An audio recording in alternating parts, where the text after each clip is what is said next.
Bueno, hermanos, para darle honor al tiempo, ¿cierto? Vamos a comenzar con un momento de oración y le voy a pedir que inclinemos nuestro rostro. Señor, te damos gracias por poder estar en esta instancia también, para poder aprender de tu palabra y en esta ocasión para poder ir aprendiendo estos principios de interpretación que son tan necesarios, Padre, desde que tú nos diste tu palabra, Señor. Poder ir a la Biblia, Señor, y tratar, ¿cierto?, de poder hacer tu voluntad en este desafío que dice tu palabra. Pablo a Timoteo: procura con diligencia presentarte a Dios como obrero aprobado, que usa bien la palabra de verdad. Padre, eso debería ser el estándar para todos los creyentes. Y en esta hora te doy gracias por mis hermanos también que sienten esta necesidad de poder aprender en el contexto también de la iglesia local, Padre, que sin duda es el mejor lugar para aprender todo este tipo de cosas. Ayúdame, Señor, dame tu sabiduría para poder también explicar a los hermanos todo este tipo de aspectos, Señor, que son tan necesarios para poder no solamente interpretar la palabra del Señor correctamente, sino también para poder hablar a otros, para ayudar a otros, iluminar a otros y sin duda también para poder llevar a Cristo a otros. Gracias, Señor, por este tiempo. Bendícenos, Señor, en este estudio, que nuestra memoria también pueda guardar aquello que nos pueda servir, y cualquier cosa que no esté de acuerdo a tu palabra, Señor, ten misericordia y que no quede en nuestra memoria, producto también quizás de mis equivocaciones o a mis imprecisiones. Gracias, Señor. Ayúdanos en esta hora, Padre. En nombre de Jesús. Amén. Como ustedes tienen en sus hojas, ¿cierto?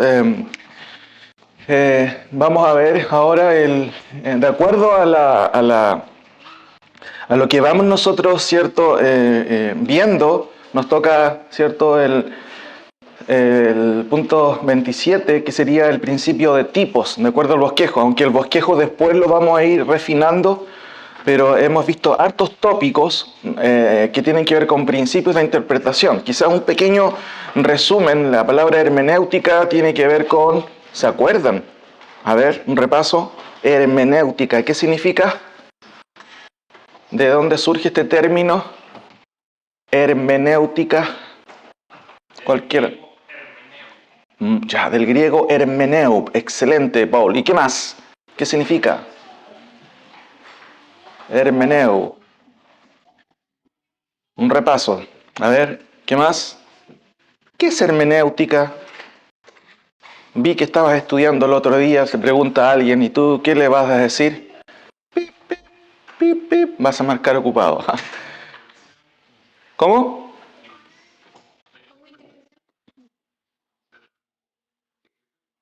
¿Cómo? ¿Ya falta algo a esa declaración?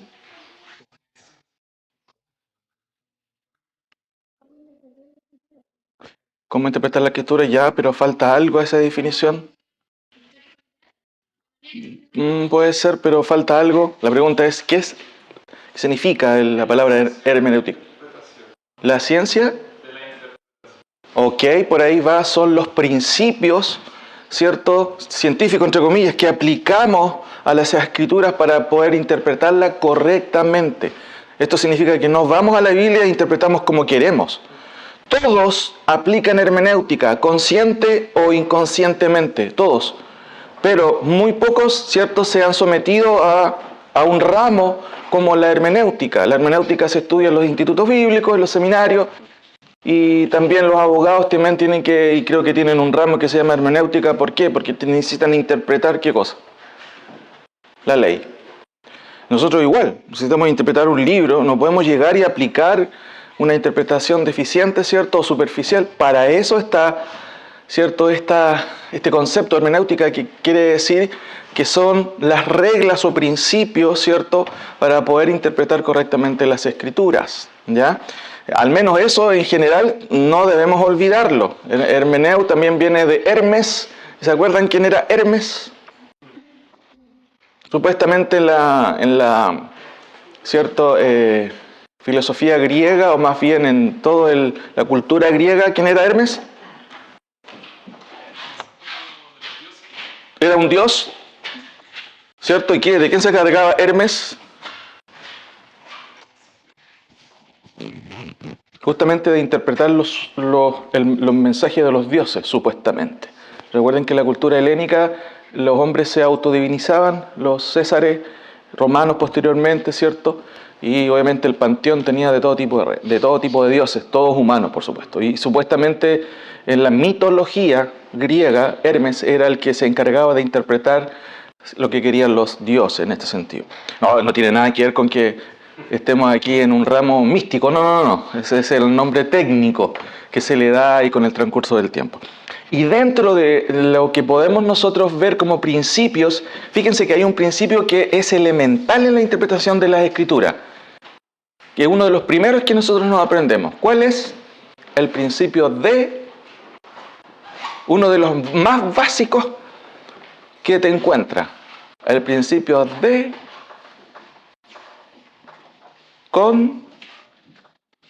contexto. Ese es uno de los principios más elementales. Contexto. ¿Qué dice el contexto del texto? Para no caer en un pretexto, ¿cierto? Típico de los profes que dicen eso, ¿cierto? El contexto. Y hay varios principios, yo no quiero hacer un repaso de todo eso, pero ahora ya hemos pasado bastante tiempo, estuve revisando el video en delante de cuando lo subimos, 2022, wow, el primer video de hermenéutica. Estamos en 2024, interesante. Ya queda aproximadamente, vamos avanzando casi en un 80% ya del curso, me queda como un 20% de tópicos para poder enseñar, así que quizás si el Señor quiere, a mediados de año a lo mejor podríamos estar terminando, o quizás un poco más allá. La idea no es ir apurado porque este tema igual es amplio, pero lo ideal es que vayamos adquiriendo nosotros lentes, ¿cierto?, hermenéuticos para ver, leer la Escritura y decir, ok, esto de acá, esto de así.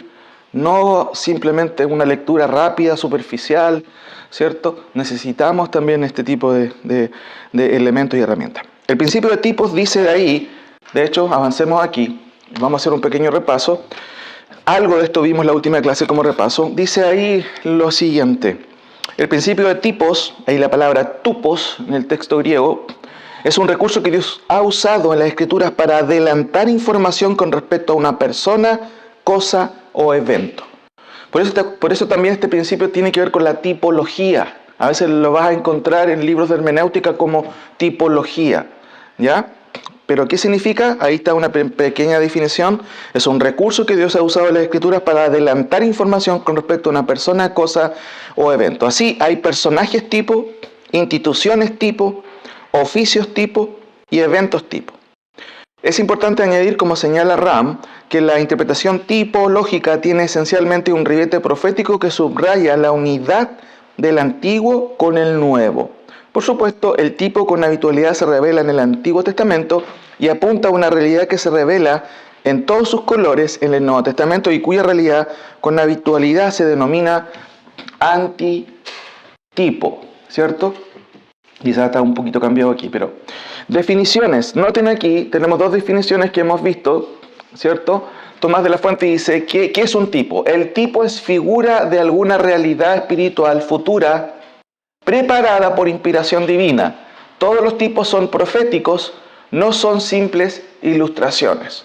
Otra definición, la que da este autor en este libro, dice, los tipos del Antiguo Testamento ilustran verdades bíblicas específicas, demuestran el hecho de que el Antiguo Testamento está revelado en el Nuevo y el Nuevo está oculto en el Antiguo, ¿cierto? Noten esta expresión aquí en el segundo párrafo. En otras palabras, esto quiere decir que los tipos no son casualidades, sino verdades espirituales preparadas por Dios para mostrar con anticipación, esto es importante, realidades teológicas proféticas. Bien escribió Morenhead en su tiempo, describiendo los tipos, escribió que son imágenes, lecciones objetivas por las cuales Dios enseñó a su pueblo con respecto a su gracia y su poder salvador.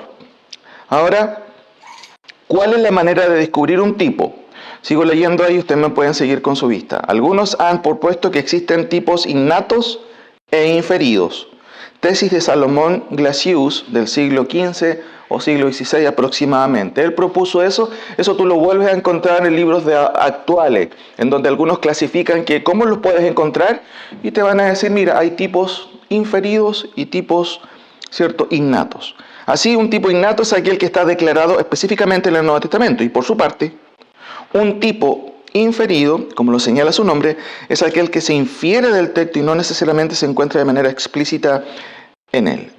Aunque hay un consenso general con respecto a cuáles son los tipos generales, la tipologización es una distorsión de este principio que lleva más allá las implicancias de un tipo. Por ahora, vale recordar lo que dice Robert Plumer, en especial sobre cómo las Escrituras dejan ver a Cristo en el Antiguo Testamento, cuestión que ha llevado a muchos a una alegorización concreta del texto. Algo de esto veremos al final de este punto, en especial con respecto al sensus plenior. No sé si han escuchado esta palabra media rara, sensus plenior. Vamos a ver algo de eso. ¿Qué dice Plumer? No sé si lo tengo aquí. No lo tengo aquí. Dicen, debemos de tener cuidado, sin embargo, al proponer cualquier correspondencia tipológica que no es mencionada explícitamente en las Escrituras. En otras palabras, debemos tener el sentido del texto a primera vista como el objetivo principal de nuestra exposición y dar advertencias adecuadas en cuanto a la interpretación cuando sugerimos una aplicación cristológica que no se encuentra explícitamente en la Biblia. Este punto es muy importante porque la tipologización ha llevado al gran sector de la iglesia protestante, ¿cierto?, a esta interpretación cristocéntrica. Este es un tema medio peliagudo de repente, y me refiero a cristocéntrica, el nombre puede ser confuso porque claramente que debemos ser cristocéntricos. Cristo es el centro. Pero en cuanto al marco de la interpretación o la hermenéutica, hay algunas líneas que al usar este concepto de cristocentrismo tratan de encontrar a Cristo en cualquier lado. En el Antiguo Testamento, por ejemplo. Y tratan de ingeniarse, no, aquí está Cristo, por ejemplo, en el arca de Noé, ¿cierto? La madera que usó Noé era una especie de símbolo de la cruz de Cristo. ¿Me entienden? Ese es un ejemplo de tratar de encontrar a Cristo. Eso no es tipologización. Perdón, eso no es tipología, es tipologización o tipologismo podría decirse. Es una distorsión del concepto. Por eso es que hay que tener cuidado en este sentido, de repente querer ver, ¿cierto? Y especialmente en la tipología entra mucho lo que es la profecía y también el personaje central que es Cristo, porque claramente el personaje central de la palabra del Señor es Cristo, ¿cierto? Cristo está, entre comillas, velado en el Antiguo Testamento, pero en el Nuevo, por supuesto, sale a la luz, ¿cierto?, con el nacimiento del Hijo de Dios, y eso es más evidente. Pero en el Antiguo Testamento claramente hay muchos indicios de Cristo, ¿cierto? Pero ahí está el punto, ¿de qué manera? Ahora, los tipos relativos a las personas, de acuerdo a la primera definición, hay tipos con respecto a personas, cosas y eventos. Aquí vemos, por ejemplo, el tema relativo a las personas, y esencialmente casi la mayoría de los tipos apuntan a Cristo. Por ejemplo, Adán es un tipo de Cristo de acuerdo a Romanos 5:14. Primer hombre y el segundo Adán, dice Pablo, ¿sí o no? ¿Se acuerdan? El segundo Adán, ¿quién es? Es Cristo. Pero hay una gran diferencia. O sea, en el fondo, ese es un modelo. Recuerden que el modelo es el tipo y el que lo cumple es el antitipo. En este sentido, el antitipo en realidad es la realidad que se quiso apuntar con un boceto así medio escueto, pero apuntaba hacia otra realidad superior.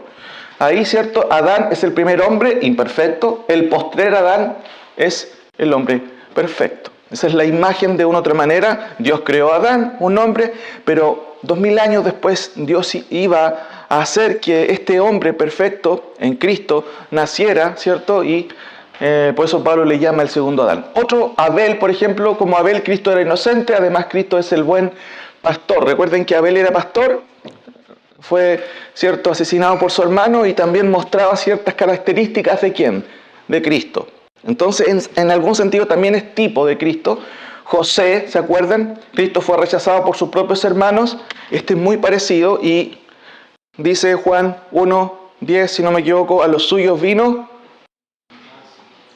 Aunque dice en singular, a los suyos vino, o sea, su creación, y los suyos, su pueblo, los judíos, no lo rechazaron. ¿Qué pasó con José? ¿Se acuerdan? ¿Quiénes lo vendieron? Sus propios hermanos. Cuidado con los hermanos. Sus propios hermanos. Increíble. Entonces, también es un tipo de Cristo, porque José vivió ciertas experiencias que al final Cristo también, como personaje, ¿cierto?, principal, como antitipo, ¿cierto?, va a revelar. Por ejemplo, Abraham tuvo que entregar a su hijo. El padre dio a su hijo. ¿Se acuerdan cuando tiene que sacrificar a Isaac? Pero 2000 años después, Dios, ¿qué hizo? Entregó a su Hijo. Entonces, todo eso estaba de una u otra manera apuntando hacia quién.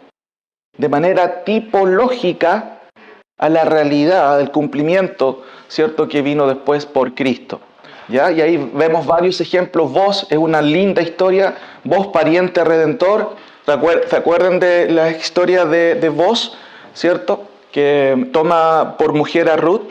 Hubo un problema ahí específicamente porque había otro pariente que era el más cercano, ¿cierto? Y ahí, Vos estuvo sufriendo un poquito, pero finalmente Vos redimió a Ruth, ¿cierto? Y se casó con ella, ¿cierto? ¿Y cómo se llama a Cristo en el Nuevo Testamento? También Él es un redentor. Entonces Vos también es una imagen de qué haría Cristo después, 2000 años, porque Él nos redimió. Y de hecho, por eso se habla de que Cristo la iglesia es la esposa de Cristo. Fíjense que estoy navegando por la tipología, pero que tengo que tener mucho cuidado, no irme ni para un lado ni para el otro lado, de tratar de forzar el tipo, ¿ya? El modelo, el boceto principal que va a apuntar después al antitipo, que es la realidad. Josué, su obediencia a Dios. Cristo también en Hechos 4:8 se habla sobre eso. David es rey, sacerdote y profeta, aunque no sacerdote en el sentido oficial, pero sí en algún momento tomó ciertos papeles.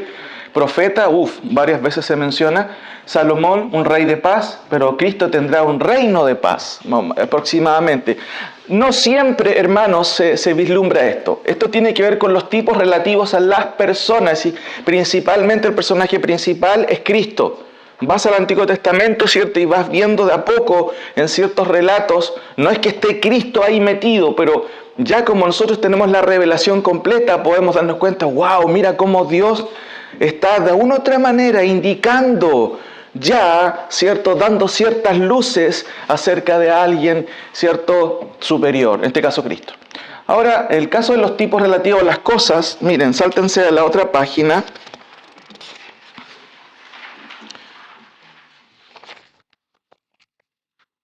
Recuerden que este es un material que ustedes después van a tener en su casa, lo pueden anillar y después, con el tiempo, cuando terminemos hermenéutica, después ir repasando, ¿cierto? O que quiera tipo, vas a tu material, lo revisas, ok, este tiene que ver con la tipología. Estoy teniendo una bibliografía bien amplia, consultando muchos libros en este sentido para que tengan un material actualizado, no atrasado, digámoslo así, ¿ya? Miren, los tipos relativos a las cosas. De acuerdo a Números 20, nuevamente el pueblo se quejó por la falta de agua. En este contexto, Dios ordenó a Moisés que le hablara a la roca. Sin embargo, Moisés, ofuscado por la terquedad del pueblo, en vez de hablar a la roca, ¿ustedes se acuerdan qué hizo? Le pegó a la roca, ¿cierto? 2 veces, situación que trajo el castigo de Dios sobre Moisés y Aarón. Ahora bien, muchas veces en el Antiguo Testamento se habla de Dios como la roca. Él es la roca. Ahí está Deuteronomio 32:4, Segunda de Samuel 22:32, Salmos, y varias citas que tú puedes ver que la roca en el Antiguo Testamento es Dios. Sin embargo, el Nuevo Testamento, refiriéndose a los eventos del Antiguo Testamento, nos dice que Cristo era la roca. Noten este pasaje que ustedes tienen ahí en su hojita. Porque no quiero, hermanos, que ignoréis que nuestros padres todos estuvieron bajo la nube y todos pasaron el mar, y todos en Moisés fueron bautizados en la nube y en el mar, y todos comieron el mismo alimento espiritual, y todos bebieron la misma bebida espiritual, porque bebían de la roca espiritual que los seguía, y la roca era Cristo. ¿Estará espiritualizando Pablo aquí?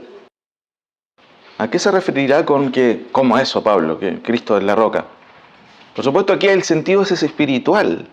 ¿Me entienden? ¿Quién puede saciar la sed? Jesús dijo, ¿se acuerdan? Habló de que Él era el pan de vida, que era la puerta, ¿cierto? Que Él podía saciar el alma. Tiene un ribete, por supuesto, espiritual. Aquí dice, por supuesto, la relación tipológica aquí tiene que ver con el resultado de haber sido saciados con el agua. Por eso Pablo subraya el hecho de que todos vieron la misma bebida espiritual, porque bebieron de la roca espiritual que los seguía, y la roca era Cristo. Ahora, interesante este ejemplo arqueológico.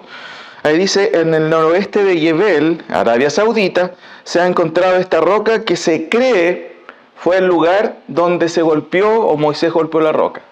Por supuesto, esta es una ilustración, no voy a decir que esta es la roca, pero es una ilustración para ayudar a nuestras mentes a ver cómo podría haber sido esa roca. Y es muy interesante, de acuerdo a la descripción aquí, esta roca tremenda muestra una gran fisura, ¿cierto? Que tiene una hendidura en las rocas y muestran signos claros de erosión de agua, aquí principalmente, ¿cierto?, en esta parte. Muy interesante. De acuerdo a ciertos arqueólogos, podía haber sido la roca que golpeó a Aarón. Recuerden, eso no lo sabemos con certeza, pero sí puede ilustrar, en cierto sentido, cómo fue o cómo pudo haber sido esa roca que apuntaba, en cierto sentido, a Cristo también. Y Pablo, de hecho, lo dice directamente, pero en el sentido espiritual. A eso se refiere Pablo, no está espiritualizando, por supuesto, ahí la roca, ¿ya? Acá dice, de algún modo, esta roca fue un tipo de Cristo, página 234, porque en su momento quitó la sed de los israelitas. Al presente solo Cristo puede satisfacer la sed espiritual del hombre, y en el Nuevo Testamento es claro en señalar la suficiencia del Señor, quien satisface definitivamente al hombre de su mayor necesidad. Noten estos versículos que ustedes tienen ahí, y yo se los voy a leer. Respondiendo Jesús y les dijo, cualquiera que bebiere de esta agua, del pozo, volverá a tener sed. La conversación con la mujer samaritana. Mas el que bebiere del agua que yo le daré no tendrá sed jamás, sino que el agua que yo le daré será en él una fuente de agua que salte para vida eterna. ¿Se dan cuenta cómo está explicando o cómo está Jesucristo explicando desde una cuestión, cierto, que es material, a lo espiritual? Cristo puede saciar el alma, nadie más. 7, 38 y 39. El que cree en mí, como dice la Escritura, de su interior correrán ríos de agua viva. Esto dijo del Espíritu que habían de recibir los que creyesen en él, pues aún no había venido el Espíritu Santo porque Jesús no había sido aún glorificado. Si ustedes siguen ahí, dice de la misma manera que este tipo, Juan 6, 31 y 35, señala que el maná que Dios dio a Israel para alimentarse en el desierto fue llamado el... ¿Qué dice? ¿Se acuerdan? Muy bien, colóquenle ahí, pan del cielo. Ustedes comieron del pan del cielo en el desierto mientras caminaban, ¿cierto? Y si notas en el versículo 33 de Juan 6, ¿cierto? Voy a buscar ahí, Juan 6, 36, si quieres buscarlo también. Juan 6, 33.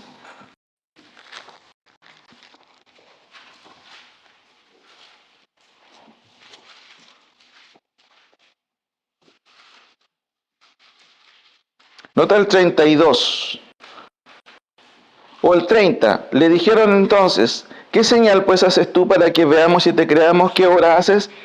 Nuestros padres comieron el maná en el desierto, como está escrito, pan del cielo les dio a comer. Y Jesús les dijo, noten, de cierto os digo, no os dio Moisés el pan del cielo, mas mi Padre os da el verdadero pan del cielo, porque el pan del cielo es aquel que descendió del cielo y da vida al hombre. Entonces ese pan en el Antiguo Testamento, aquí estaba apuntando como tipo al verdadero pan que sacia el hambre espiritual del hombre. Por eso, ¿cierto? Después si avanzamos, nosotros podemos noten el 35, Jesús le dijo, yo soy el pan de vida, el que a mí viene no tendrá jamás hambre, y el que en mí cree no tendrá sed jamás.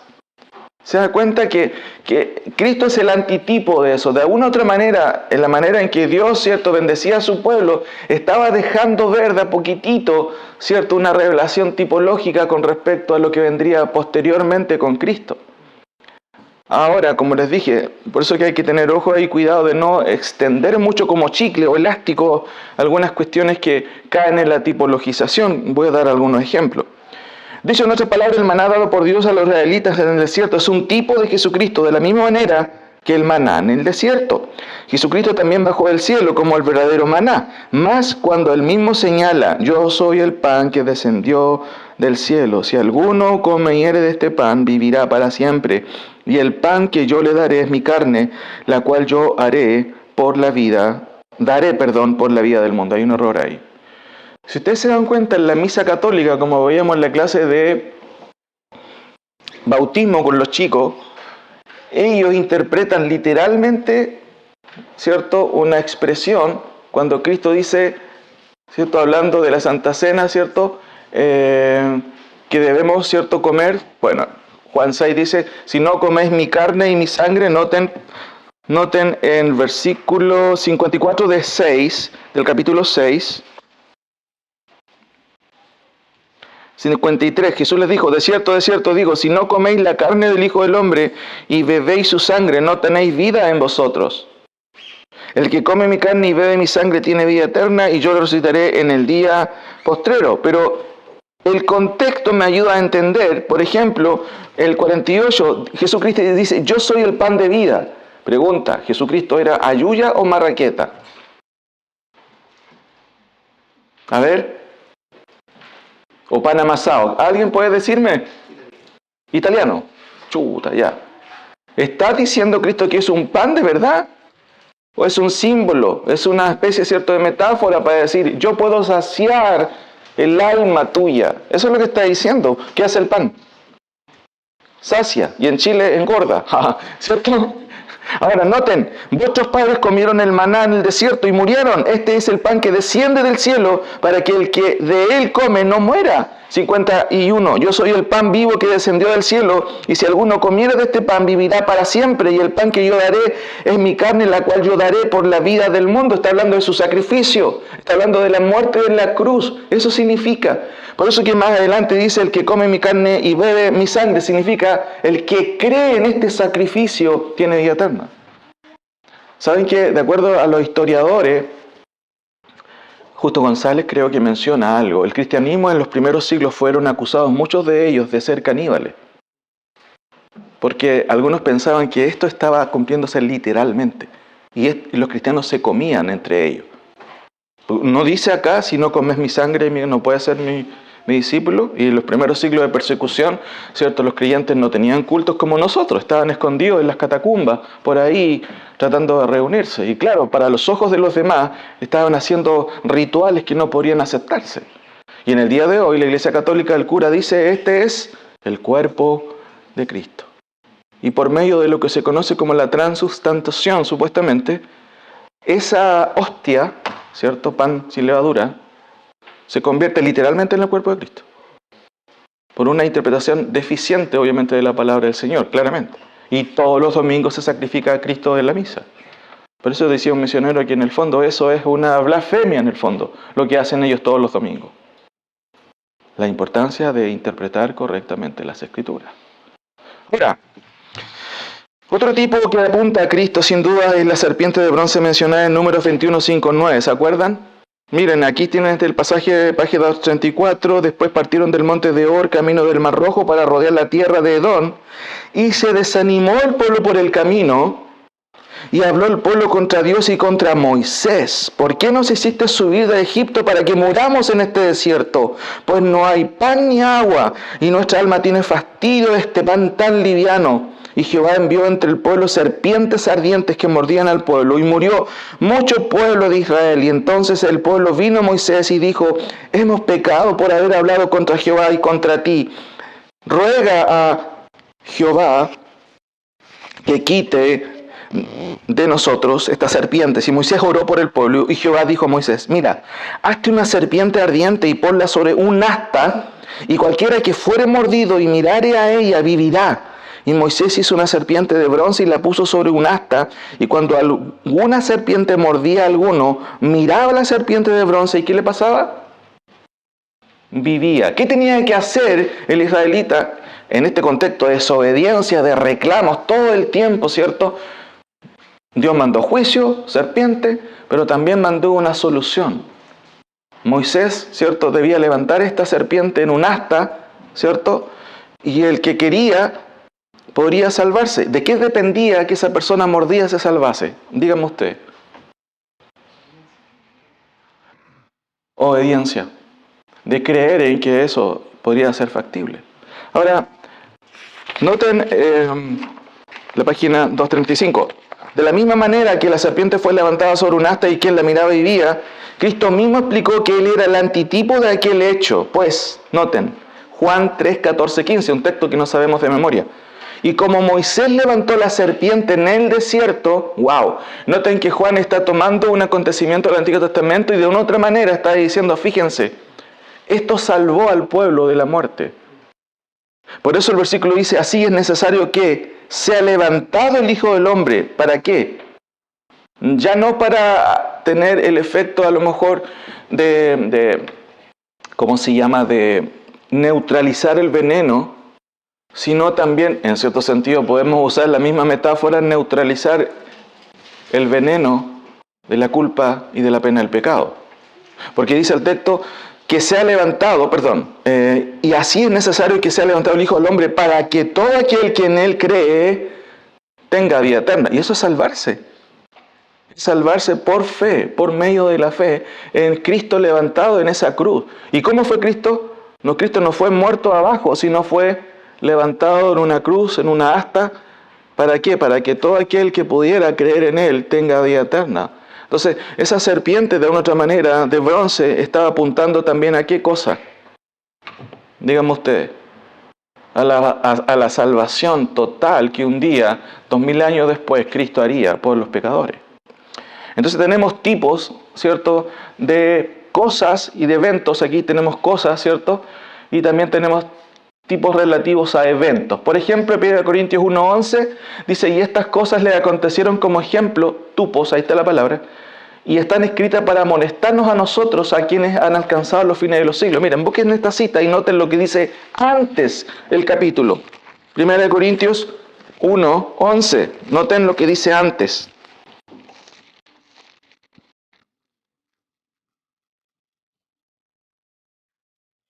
Me parece que no es la cita, déjenme ver si alguien la encuentra.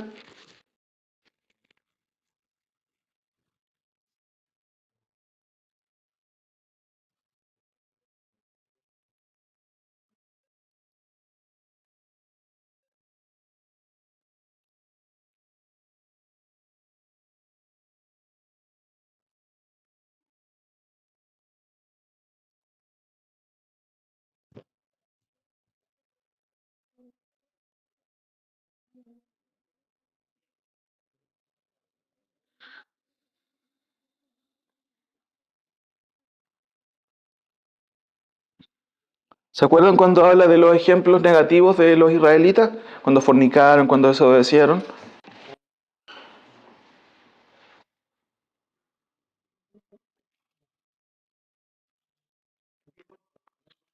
Gracias, Esteban. 10:11. Ahí faltó un 0. Ahí está, justamente. Miren, en el capítulo 10, versículo 1, porque no quiero, hermanos, que ignoréis que nuestros padres estuvieron bajo la nube y todos pasaron el mar y todos en Moisés fueron bautizados en la nube y en el mar y todos comieron del mismo alimento espiritual y todos bebieron la misma bebida espiritual porque bebían de la roca espiritual que los seguía y la roca era Cristo. Pero de los demás de ellos no se agradó Dios, por los cuales quedaron postrados en el desierto. Mas estas cosas sucedieron como ejemplo para nosotros, para que no codiciemos cosas malas como ellos codiciaron, ni seáis idólatras como algunos de ellos, según está escrito. Se sentó el pueblo a comer y a beber y se levantó a jugar. Ni forniquemos como algunos de ellos fornicaron y cayeron un día 23,000. Ni tentemos al Señor como también algunos de ellos tentaron y perecieron por las serpientes. Ni murmuréis como algunos de ellos murmuraron y perecieron por el destructor. Y estas cosas les acontecieron como tupos o tipos, ahí está el concepto del término griego, y están escritas para amonestarnos a nosotros, a quienes hemos alcanzado los siglos venideros o los fines de los siglos. Entonces, también aquí vemos tipos de eventos. Este evento de Israel andando por el desierto, reclamando a veces, ¿cierto? A veces arrepintiéndose. Es un ejemplo que Pablo dice, miren, esto ocurrió a ellos para que ustedes, nosotros, no caigamos en fornicación, ni en adulterio, ni tentemos, ni murmuremos al Señor. ¿Te das cuenta cómo se une el Antiguo y el Nuevo? Cómo profetas unen el Antiguo y el Nuevo. Es interesante, es súper lindo eso. Pero ahí hay que tener cuidado, ¿de qué manera se unen? Ahí algunos teólogos hablan de la intertextualidad de la Escritura. No que el Nuevo Testamento reinterpreta el Antiguo, eso es un error. Ya lo hemos dicho. No. La revelación es progresiva. Lo que se dice antes no elimina lo que viene después.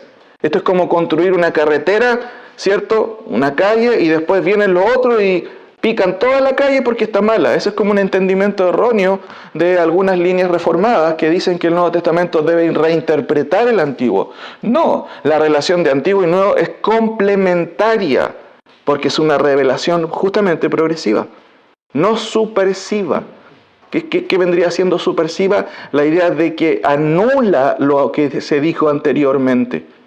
Ahora, notemos otra cosa también aquí, relativo a los eventos. ¿Se acuerdan de este ejemplo? Y tomarán de la sangre y la pondrán en los dos postes y en el dintel de las casas que lo han de comer. ¿Cuál es el contexto de este hecho?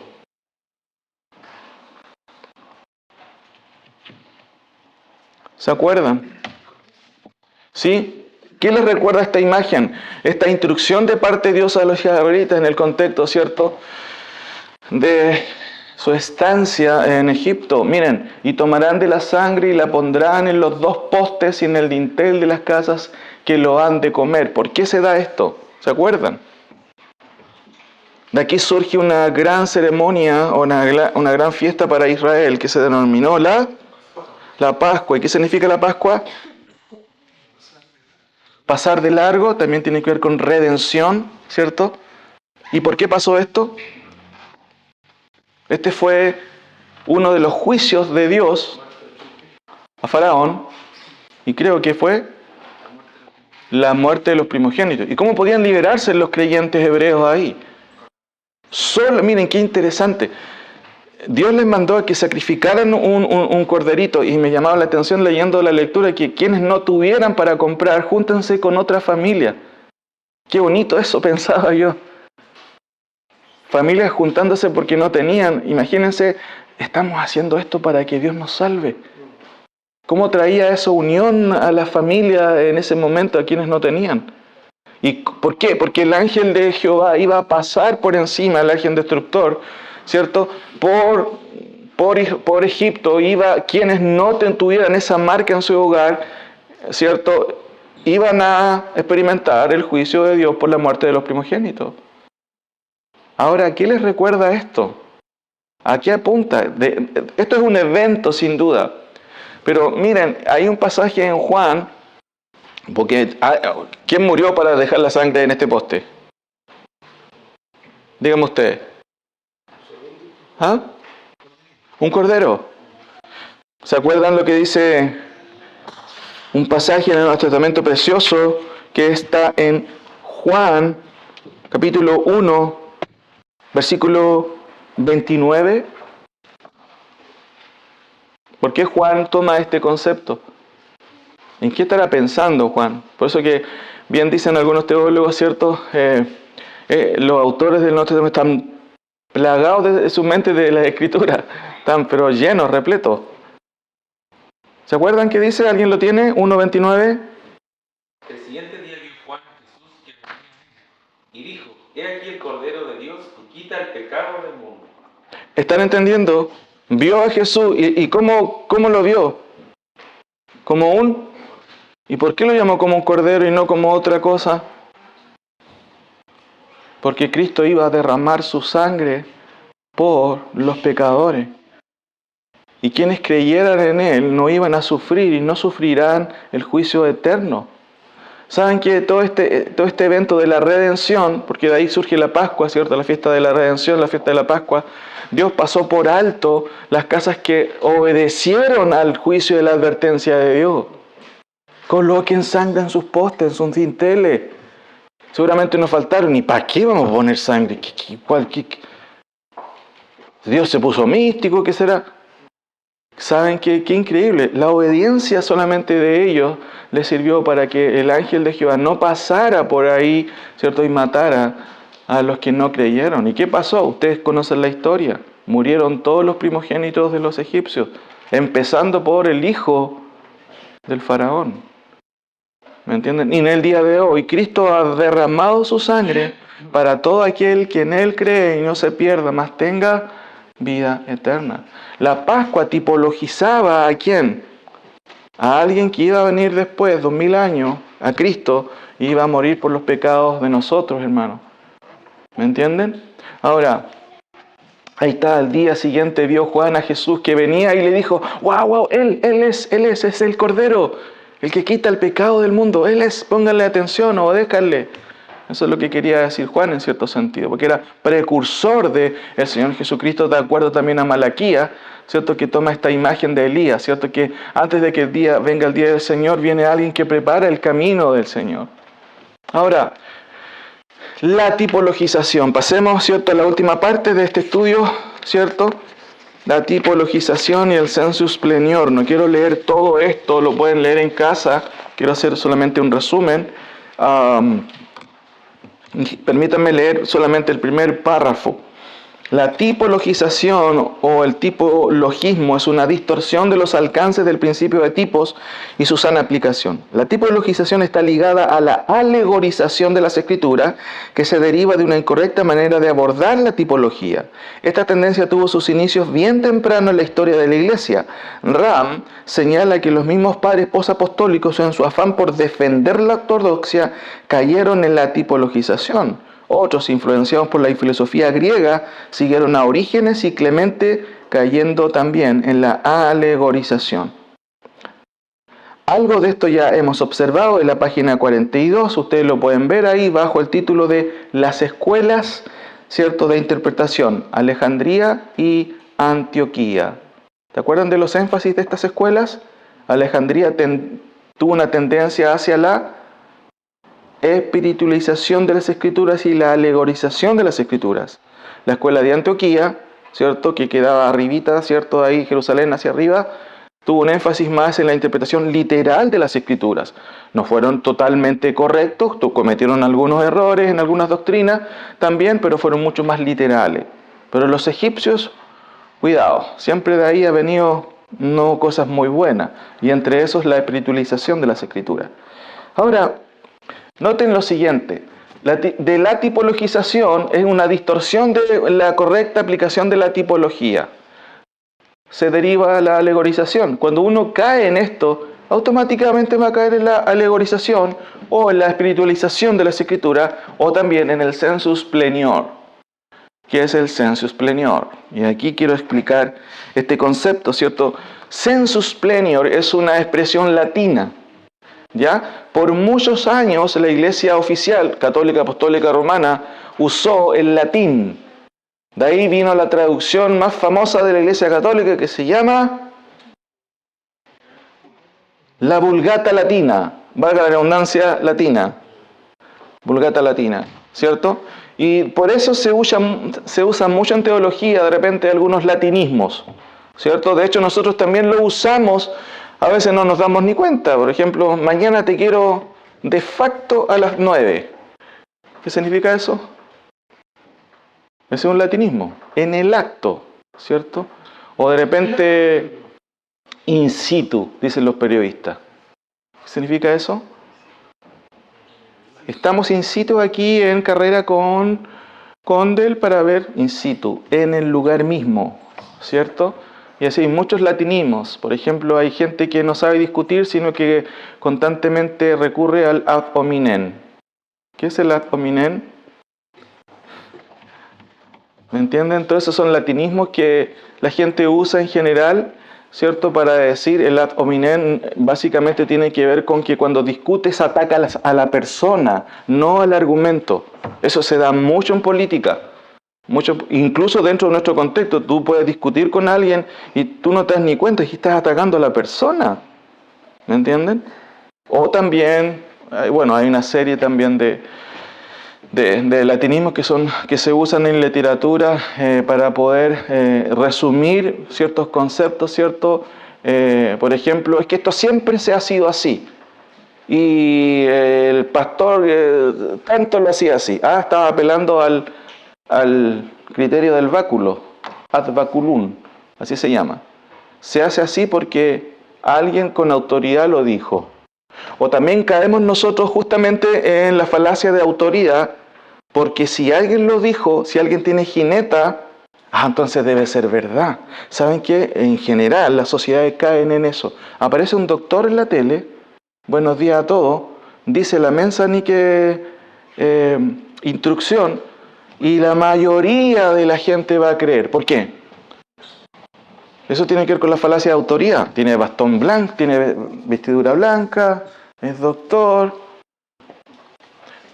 Bueno, quizás me estoy saliendo del tema, pero básicamente el sensus plenior significa sensus, sentido, plenior, completo.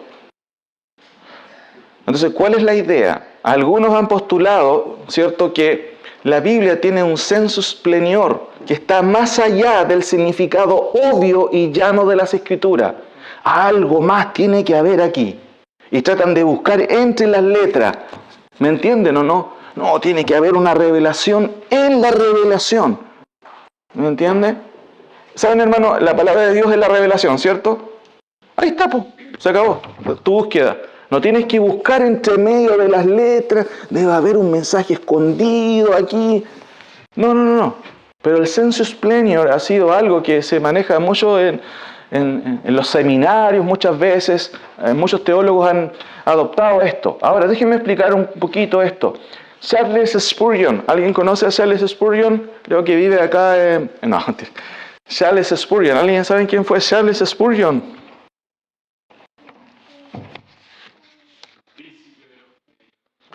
El príncipe de los predicadores en Londres fue, ¿cierto? Londres, si no me equivoco. Famoso predicador. Hay un libro muy famoso de él que se llama Mi discurso a mis estudiantes. A varios se lo han hecho leer, ¿cierto? Pero, ¿sabes qué? Estudiando un poquito. Este predicador no fue un hereje por si acaso. No. Fue un excelente predicador. Pero, ojo con esto. Quizás no todos están conscientes de algunas declaraciones que hizo él y de algunas prácticas que él hizo. Miren, una de las cosas que decía él, dentro de los límites, hermanos míos, no teman espiritualizar o tomar textos individuales. Continúen examinando los pasajes de la Escritura y no solo de su significado simple como deben hacer, sino que también saquen de ellos significados que pueden no encontrarse en la superficie. Aquí estaba animando a sus estudiantes. Y saben que esta segunda declaración lo deja más claro. Se ha demostrado con frecuencia, dice Spurgeon, que los tipología, dan un amplio margen para el ejercicio de un ingenio santificado. Ingenio santificado.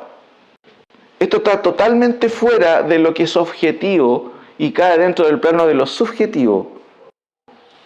Entonces, claramente yo puedo entender por qué razón se le llamó al príncipe de los predicadores. No quiero cuestionar al hermano Spurgeon, seguramente Dios lo usó tremendamente, pero si yo logro entender que él animó a sus predicadores a usar el ingenio, entonces encontraron a Cristo en cualquier lado, en las rocas, en las ramas, ¿cierto?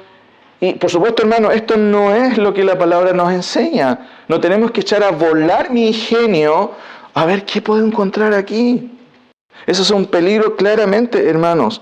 Miren, en el segundo párrafo de la página 236, permítanme leer, no estoy leyendo todo para que ustedes también lo puedan leer, solamente es un barrido de lo que estamos viendo, para que ustedes también puedan tener interés en lo que se está diciendo y ver, hoy, ¿verdad? ¿Fue así?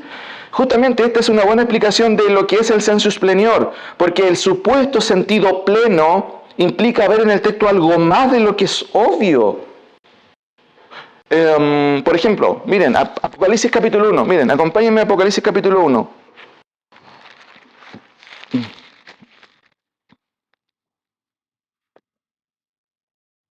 Solamente el versículo 1 dice, la revelación de Jesucristo que Dios les dio para manifestar a sus siervos las cosas que deben suceder pronto, y la declaró enviándola por medio de su ángel a su siervo Juan. ¿Qué es el libro de Apocalipsis?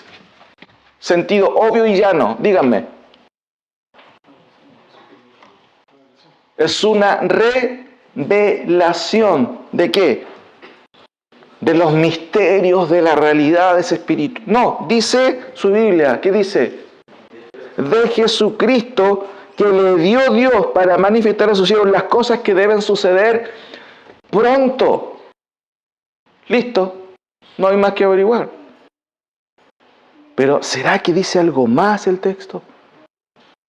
Y ahí el sensus plenior puede decir, no, pero es que hay algo más en el texto.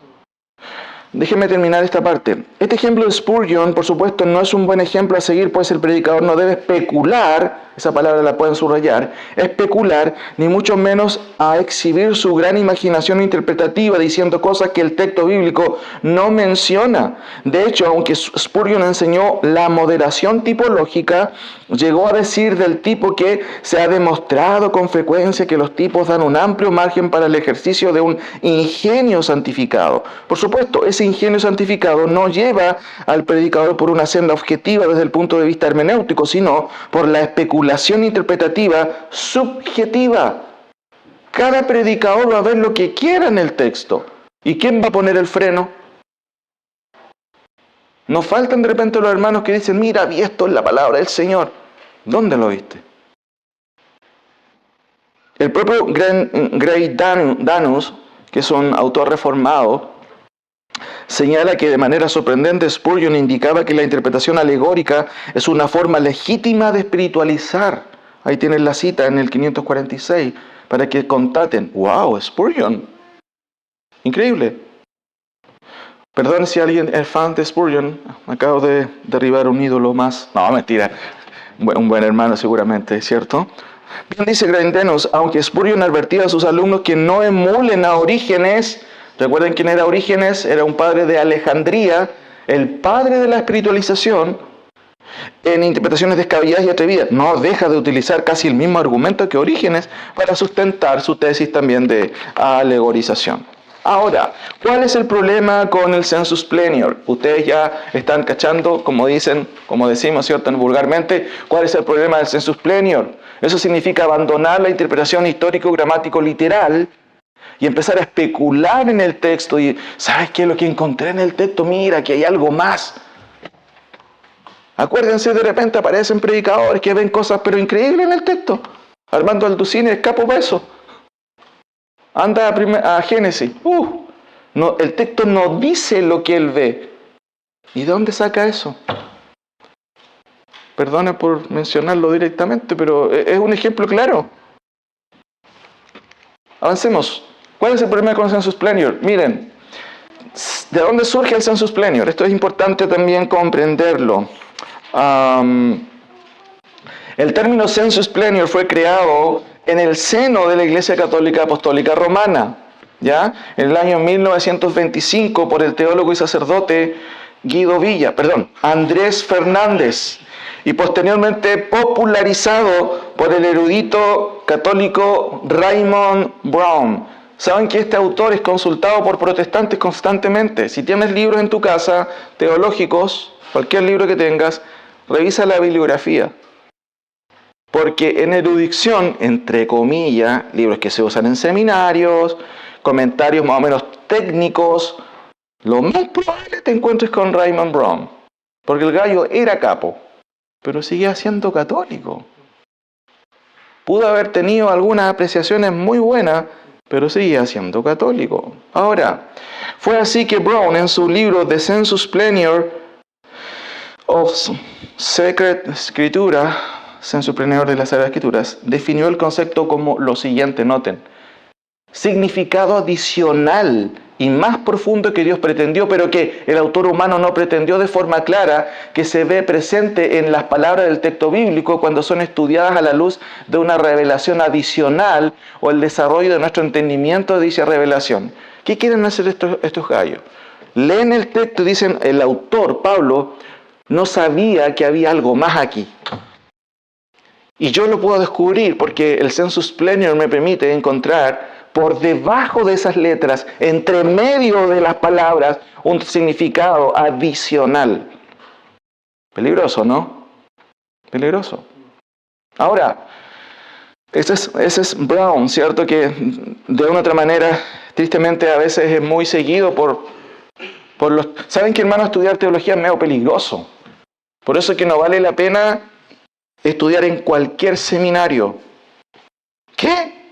Justamente, no, entrar en el mundo de teología es un amplio campo de subjetividad. Por eso no, al menos en lo personal, y ustedes lo saben, yo no recomiendo cualquier seminario, por supuesto, porque hay seminarios conservadores Pero hay muchos en el día de hoy que se apartan hacia un liberalismo moderado y otros que son un liberalismo radical, en el fondo. Yo tuve un profe, excelente profe, en maestría, y él no le gustaba para nada de Master Seminary. ¿Por qué? Demasiado conservadores. Le gustaba a veces la teología un poco alemana y todo ese tipo de cosas. Por eso es peligroso. ¿Quieres estudiar teología? Cuidado dónde vas a estudiar. Ahora, déjenme leer esta parte. Ya me quedan pocas partes, ¿cierto? Voy terminando. Ríanse nomás, ya. Voy terminando. La idea de sus proponentes es que detrás del sentido inherente del mensaje de un texto, el sentido obvio de un pasaje bíblico por medio de las palabras y su anatomía semántica y sintáctica, hay otro sentido no previsto por el autor humano. La pretensión de este concepto implica, por un lado, desestimar el sentido evidente del texto. En este sentido, el sensus plenior abandona la perspicuidad de las escrituras. ¿Qué significa la perspicuidad? La claridad de las escrituras. Y la univocidad de las escrituras. Eso lo vimos al principio. Un solo significado, no varios significados. ¿Qué significa varios significados? ¿Hay un nombre para eso? Tú eres polisémico. Acuérdense de esos conceptos que sirven mucho. No, la palabra Señor tiene un significado. Aplicaciones tiene muchas, pero un significado. Los autores no se sentaron para ver, ¿cómo hago para que entiendan de todo? No, los autores quieren tener un sentido, un objetivo que tú entiendas. Por ejemplo, cuando Pablo dice, ¿cierto? En 1 Corintios que el Evangelio es locura para los que se pierden, más para los que se salvan, es poder de Dios. ¿Qué está diciendo Pablo? Predica el Evangelio, no te va a ir muy bien. Porque lo natural es que el Evangelio choque con el humanismo y con el corazón del hombre. Así que si viene mucha gente en tu predicación, no te alegres. Preocúpate, porque lo más probable es que no estás predicando el Evangelio. El Evangelio es confrontacional. Eres un pecador. ¿Y quién quiere escuchar en el día que es pecador? Ofende, ¿cierto? Porque todo el lenguaje tiene que ser un lenguaje inclusivo. ¿Te dan cuenta cómo los peligros del secularismo se meten a veces en la iglesia? ¿Por qué creen que hay iglesias en donde todo está cambiando? Todo está cambiando. Desde tener pastoras, obispas, donde incluso en Europa tienen obispos homosexuales, mujeres homosexuales dirigiendo iglesias. Esto es increíble, hermano, es increíble. Ahora, termino leyendo esto. En este sentido, el sensus plenior abandona la perspicuidad y univocidad de las escrituras, un solo significado del texto, y propone un tipo de polisemia, que en términos concretos queda al arbitrio del subjetivismo del intérprete que, encandilado por este concepto, puede ser rienda suelta a su propia imaginación de lo que pudiera estar detrás de las palabras. Como ya se ha mencionado, es importante señalar que existe solo un significado verdadero de un texto puntual. Si se trata del Antiguo Testamento, no sufre un cambio en un sentido dado, pues la revelación no consiste en un proceso correctivo reinterpretativo en su avance, sino complementario. Por eso hablamos de una revelación progresiva, no así subversiva, que impone al texto ideas inexistentes en su sentido llano, ¿ya? Y yo tengo dos ejemplos aquí, no sé si los tengo acá, creo, ¿cierto? ¿Cuál es el problema del sensus plenior? Ahí está. Miren, déjenme citar otro autor aquí. Pero antes de esto, miren, esto es importante. ¿En qué sector se ha visto la influencia del sensus plenior? Es obvio que yo tengo que recomendarle a ustedes algunas predicaciones, por ejemplo, del pastor Josías Grauman, que habla sobre la interpretación cristocéntrica versus cristotélica. Él explica, pero magistralmente, este tema con otros predicadores, que no es un tema sencillo, pero que en este último tiempo la literatura que se ha sacado ahora sí está presente. Ahora, hermanos, yo he visto la influencia en lo poco que he podido recapitular y leer en dos áreas generales. Aquí dice, miren, Segundo párrafo, página 237. Es importante no olvidar que el Sensus Plenium ha adoptado no solo por los teólogos católicos como es evidente. ¿Recuerden dónde surge el Sensus Plenium? En el seno de la Iglesia Católica. ¿Ya?